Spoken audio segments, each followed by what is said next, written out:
मिथिला नरेश कलाप्रिय व्यक्ति थे।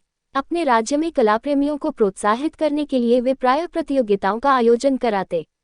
विभिन्न त्योहारों के अवसर पर राजदरबार की ओर से विभिन्न तरह के मनोरंजक कार्यक्रमों का आयोजन वे कराते रहते, जिसके माध्यम से कलाकारों को इतनी आमदनी हो जाती थी कि वे अपनी कला साधना में सालों भर लगे रह सकते थे। कलाकारों के प्रति मिथिला नरेश की सदाशयता की चर्चा दूर दूर तक फैली हुई थी। बाहर से आने वाले कलाकारों के लिए मिथिला नरेश का दरवाजा हमेशा खुला रहता था। प्रायः कलाकार किसी आवश्यकता के समय में राजदरबार जाते और मिथिला नरेश के समक्ष अपनी कला का प्रदर्शन कर उनसे कुछ न कुछ पारितोषिक प्राप्त कर लौट आते। मिथिला नरेश ने आगंतुक कलाकारों की सुविधा के लिए एक कक्ष का निर्माण कराया था। आगंतुक कलाकारों के स्वागत तथा मिथिला नरेश से उनकी मुलाकात कराने के लिए एक कक्षपाल की नियुक्ति उन्होंने की थी। मिथिला नरेश ने बाहर से आए कलाकारों और मिथिला के जरूरतमंद कलाकारों से किसी भी क्षण मिलने की अपनी स्वीकृति दे रखी थी, लेकिन उन्होंने कक्षपाल को यह अधिकार भी दे रखा था कि वह ये जांच परख ले कि कलाकार वाकई कला साधक है और जरूरतमंद है। इस व्यवस्था से कुछ दिनों तक तो सब कुछ ठीक चला, किंतु जब कक्षपाल ने देखा कि मिथिला नरेश से मिलकर लौटने वाले कलाकार तरह तरह के उपहार प्राप्त कर वापस आते हैं, तो उसने सोचा कि यदि वह इन फटीचर से दिखने वाले कलाकारों को महाराज से मिलने की स्वीकृति प्रदान नहीं करे तो क्या उन्हें ये पुरस्कार मिल सकेंगे? नहीं। फिर उसके मन में विचार आया कि क्यों न वह इन आगंतुकों से सौदा करे कि महाराज से मिलना है तो उनसे प्राप्त होने वाली पुरस्कार राशि का 25% वे कक्षपाल को प्रदान करेंगे। और इस निर्णय पर पहुंच जाने के बाद दूसरे ही दिन से कक्षपाल कलाकारों से उनकी पुरस्कार राशि का 25% वसूलने लगा।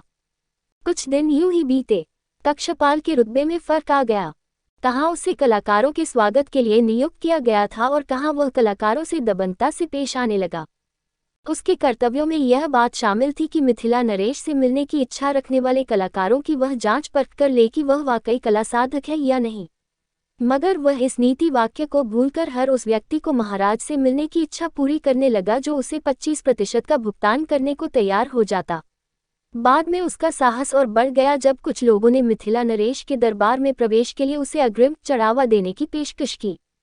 मिथिला नरेश ने महसूस किया कि उनके पास कलाकार के नाम पर कुछ ऐसे लोग भी आने लगे हैं जो कला के मर्मज्ञ नहीं हैं और न ही प्रतिभा के धनी। कार्तिक का महीना था, फसलें कट चुकी थीं। मिथिला नरेश हर वर्ष कार्तिकोत्सव का आयोजन कराते थे। इस साल उन्होंने कार्तिकोत्सव को भव्य रूप देने का निश्चय किया था।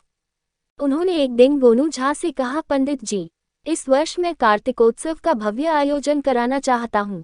मैं चाहता हूं कि इस आयोजन में दूसरे राज्यों के कलाकारों को भी विशेष आमंत्रण भेजूं।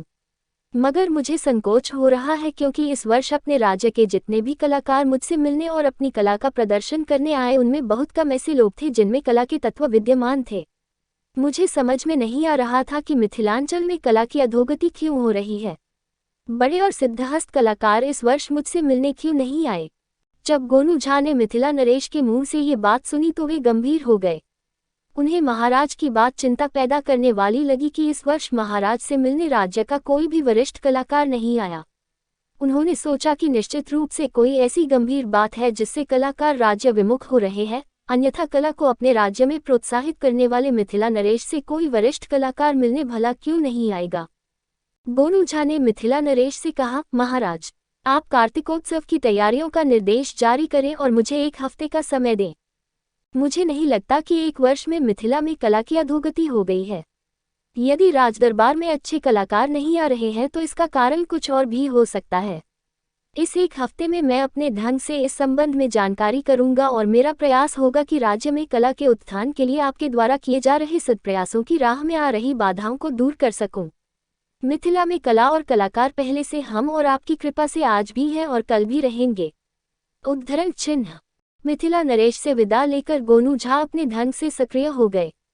मिथिला नरेश से हुई बातचीत के 3 दिन बाद ही गोनू झा दरबार में आए और उन्होंने प्रस्ताव रखा कि राज्य के हर आयु वर्ग के लिए एक मेधा परीक्षण प्रतियोगिता का आयोजन भी इस बार के कार्तिकोत्सव में होना चाहिए। कार्तिकोत्सव की चर्चा सुनते ही मिथिला नरेश ने समझ लिया कि जरूर गोनू झा को कलाकारों के राजविमुख होने का कोई सुराग मिल गया है और वे इस मेधा परीक्षण प्रतियोगिता के बहाने उनके सामने कुछ प्रकट करना चाहते हैं। फिर भी उन्होंने दरबारियों से पूछा, आप लोगों की क्या राय है? उद्धरण चिन्ह। दरबारियों में ऐसे लोगों की कमी नहीं थी जो गोनू झा से जलते थे या ऐसे समय की प्रतीक्षा में रहते थे कि गोनू झा को नीचा दिखाया जा सके।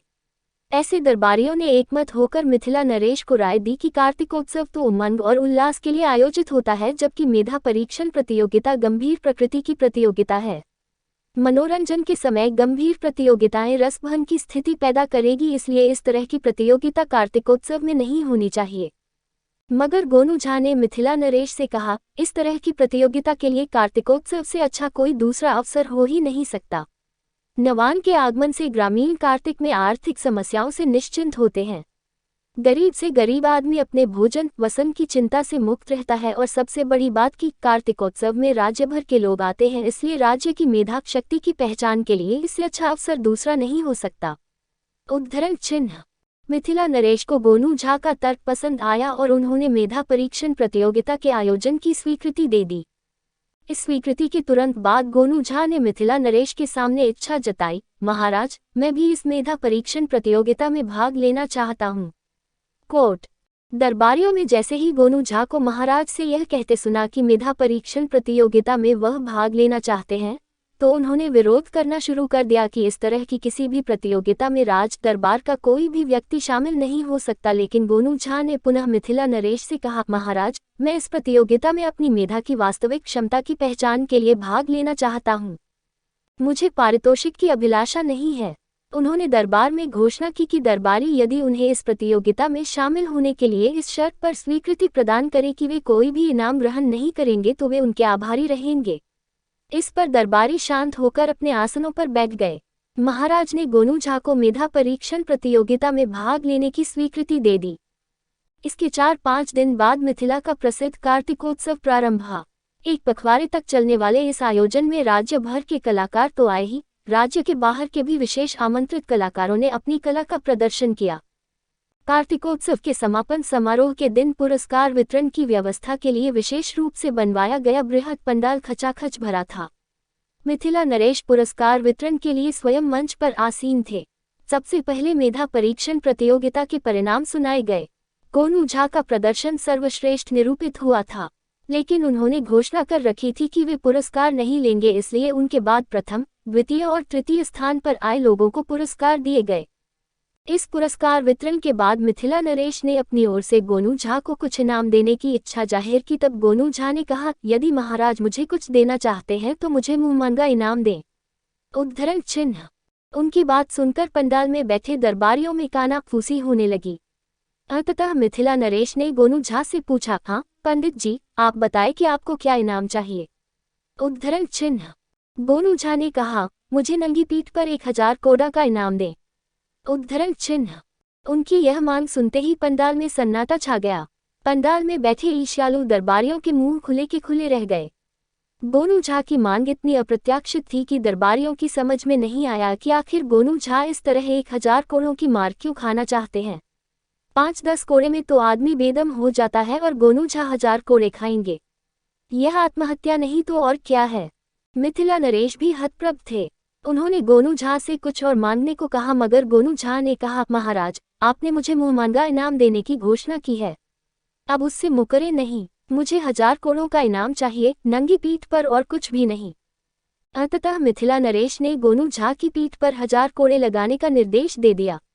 कोड़े लेकर 2 मुस्टंडे सिपाही मंच पर आ गए। तब गोनू झा ने मिथिला नरेश से कहा, पंडाल में अगली पंक्ति में बैठे कलाकार स्वागत कक्षपाल को पहले मंच पर बुलाया जाए। मिथिला नरेश समझ चुके थे कि गोनू झा अब उनके सामने कुछ रहस्योद्घाटन करने वाले हैं।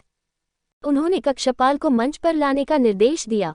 कक्षपाल जब मंच पर लाया गया तो उसके चेहरे पर हवाइयां उड़ रही थी।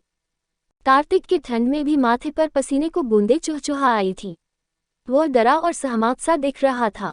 गोनू झा ने कक्षपाल का हाथ फैलाकर मंच पर स्वागत करते हुए कहा, आइए कला पारखी कलाकार 6 स्वागत कक्ष प्रभारी कक्षपाल महोदय। बिना आपकी स्वीकृति के कोई राज्य द्वारा आयोजित प्रतियोगिता में भाग नहीं ले सकता। आपसे अनुमति मिलने के एवज में अपने पारितोषिक का 25% भुगतान का वादा मैं सार्वजनिक रूप से पूरा कर रहा हूं, ताकि भविष्य में मेरे लिए भी आप राज दरबार में प्रवेश का मार्ग प्रशस्त रखें। उद्धरण चिन्ह। महाराज के कान में जब गोनू झा की बातें पहुंची तब उन्होंने समझ लिया कि कक्षपाल किस तरह का गोरख धंधा चला रहा था तथा क्यों गोनू झा ने मेधा परीक्षण प्रतियोगिता के आयोजन में शरीक होने की अनुमति ली थी। उन्होंने गोनू झा की ओर देखा तब गोनू झा ने कहा, महाराज, इस कक्षपाल की पीठ पर 250 कोड़े लगवाएं। इसने मेरे साथ सौदा किया था कि जो भी पारितोषिक मुझे मिलेगा उसका 25% मैं इसे दे दूंगा। ऐसा नहीं करने पर इसने चेतावनी दी थी कि फिर यह भविष्य में कभी भी नरेश से मिलने का अवसर मुझे प्रदान नहीं करेगा। उद्धरण चिन्ह। पंडाल में बैठे कलाकारों ने भी खड़े होकर कक्षपाल की शिकायत शुरू कर दी। महाराज ने सभी की बातें सुनी। मंच पर ही कक्षपाल को सार्वजनिक रूप से कोड़े लगाए गए और नौकरी से बर्खास्त किए जाने की घोषणा भी कर दी गई। महाराज ने गोनू झा को ढेर सारा इनाम दिया और कला शिरोमणि की उपाधि से विभूषित किया। कार्तिकोत्सव में भाग लेने आए कलाकारों ने मुक्तकंठ से गोनू झा की प्रशंसा की और गोनू झा से ईर्ष्या रखने वाले दरबारी अपना सा मुंह लिए लौट गए।